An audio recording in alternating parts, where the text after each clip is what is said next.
Hello everyone.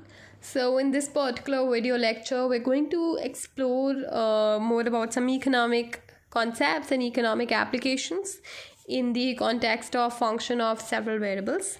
So firstly, let's revisit a few concepts. Production function, and let's say that total output being produced is P, and P is a function of capital and labor. Now, these are few terminologies which are relevant and should be remembered. APL means average product of labor, that is nothing but the total product divided by total amount of laborers employed in the production. That means production per unit of labor when capital is held constant. Likewise, APK would be P upon K, that is average product of capital, and this can be interpreted as production per unit of capital when labor is held constant. So these are per unit outputs, okay? Outputs per unit of the input employed. Likewise, input employed is labor, input employed is capital. In other words, this is actually what on an average the labor has produced. So basically 1 unit of labor on an average has produced this much. So that's the intuitive explanation. Now the marginal products. Marginal product of labor is change in total product due to change in labor, and you have delta over here because these are partial derivatives. So this means that approximate production by an additional unit of labor when capital is held constant. That means by how much does your total output increase when an additional unit of labor is employed by keeping capital constant. In similar way, you can also interpret marginal product of capital. And next we move on to linear homogeneous production function. A production function which is homogeneous of degree 1 is called linear homogeneous production function. So this is a special category of homogeneous production function which is homogeneous of degree 1, and we call it linear homogeneous. Okay, now this has certain properties. First property, function of labor and capital, as is the terminology used to depict the production function, can also be written as this: L into G of K upon L, or K into H of L upon K. And if you're good to catch, these are actually some properties with respect to homogeneous functions that were x to the power n, where n is the degree of homogeneity, which is now 1 in this case, into G of y upon x. So if you perceive labor as x and capital as y, this actually holds true. In one of the questions, in the next question in fact, will teach you how to go about this, how to derive these.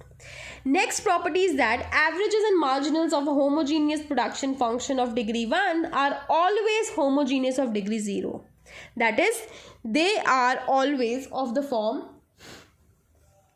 G of K upon L or H of L upon K. So if you multiply K and L by some constant, this is actually going to return the function itself. So that's the uniqueness about the averages and marginals, which are going to appear in these forms, and they're going to be homogeneous of degree 0. And what is this? This is actually one of the properties yet again of homogeneous functions. If your function is homogeneous of degree n, then the averages and marginals are homogeneous of degree n minus 1. So now in this case, when my production function is homogeneous of degree 1, my averages and marginals will be homogeneous of degree 1 minus 1, that is 0. In other words, the averages and marginals of a linear homogeneous production are invariant to equal proportionate changes in L and K. Third property is the Euler's theorem also holds. So these three are nothing but properties of homogeneous functions. Just that these are quite interesting with respect to a linear homogeneous production function.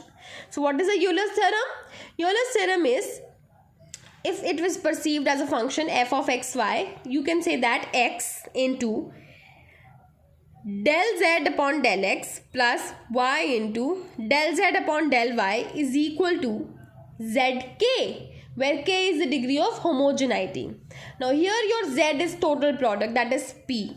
So the function becomes, the Euler's theorem becomes L into del p upon del L plus k into del p upon del k is equal to function, that is p, into degree of homogeneity, which is 1 now.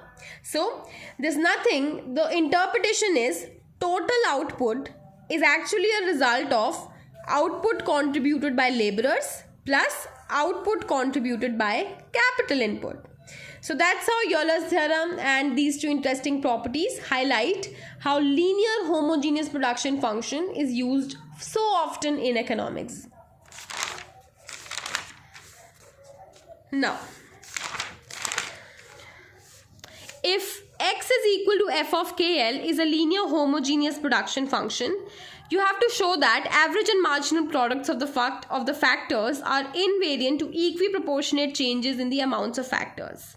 So basically, I need to prove whatever properties, the first and second property basically, which I just taught you.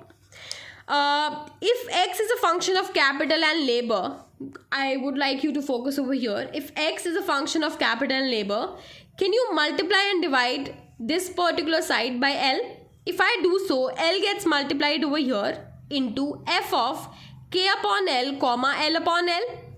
L upon L is nothing but 1 and this is k upon L, this is L and this is my function f. So f of k by L comma 1 can altogether be also written as g of k by L, since 1 has no relevance, right? It's only k by L actually. So that becomes L into g of k by L. And this is what I just taught you as a property. So can I say that x can be written as L into g of k by L? Now, what is an average product? Average product of labor is total product divided by total laborers employed. That is equal to this particular term divided by laborers, that is L. L and L would get cancelled out and you will have g of k by L. Now, if you check for its homogeneity in this fashion, g of lambda k upon lambda L, this will actually return to you g of k by L itself. What does that mean? That lambda is raised to the power 0. That means your average product is homogeneous of degree 0. Likewise, you can also prove for average product of capital, such that now instead of g of k by L, you will have some functional form x is equal to k into g of L upon k. Okay, and now for average product, if you divide this total output by capital stock, that will give you k into g of L upon k divided by k. K will get cancelled out, so you will be remaining with g of L by k. Now again, checking for homogeneity in this fashion, you will be easily getting the function itself. That means this is also homogeneous of degree 0. So what has happened? Due to equiproportionate changes in capital and labor, as I multiply both them by a constant lambda, my average product remains unchanged. Now let's check for marginal products. What is a marginal product? It is del x upon del L, that is change in total output due to an additional unit of labor employed. So I'll derivate this equation 1 and you will have product rule L into g dash k upon L into chain rule. So you will derivate k by L further minus k upon L square plus derivative of g of k by L into derivative of first function labor, that is 1 itself. Okay, and then this can be simplified to this. Now again, since all of these terms involve k by L, you multiply by lambda k by L, lambda k by L, lambda L, and then so forth. This will always return to you the function itself. That means marginal product is also invariant to equiproportionate changes in k and L. Similarly, you can check for the marginal product of capital. So we have proved in this question that average products and marginal products of factors are invariant to equiproportionate changes in the amounts of factors. Thank you for watching the video.